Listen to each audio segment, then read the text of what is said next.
আমি এটা বলবো না যে শিবির একেবারে ফেরেশতা দুধের ধোয়া, তা বলবো না। শিবির সবসময় তারা ডিফেন্সিভই থাকে, অর্থাৎ সর্বপ্রথম আক্রমণ করেছে এরকম হয়নি, আক্রান্ত হয়েছে।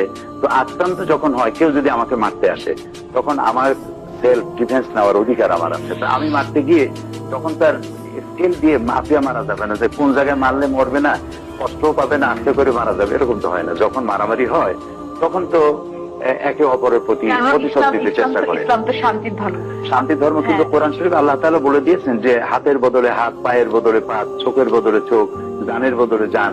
আর যদি ক্ষমা করে দাও, ক্ষমা করে দিতেই পারো, মাফ করতেও পারো।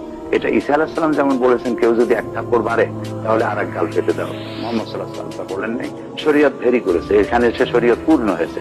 আল্লাহ তাআলা অধিকার দিয়েছে, কেউ যদি তোমাকে ঘরের থেকে বের করে দেয়, তুমি তাকে ঘর থেকে বের করে দাও। তোমার হাত কাটলে তার হাত কাটো, তোমার পা কাটলে তার পাও কাটো, তোমার জান দিলে তারও জান না, এর অধিকার আছে।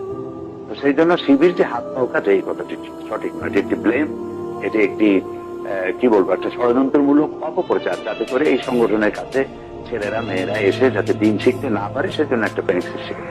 আপনি মনে করছেন যে ছাত্র শিবিরের ছেলেরা সাধারণত এই হাত পা কাটে না? আমি তাই মনে করি। আপনি তাই মনে করেন? আচ্ছা।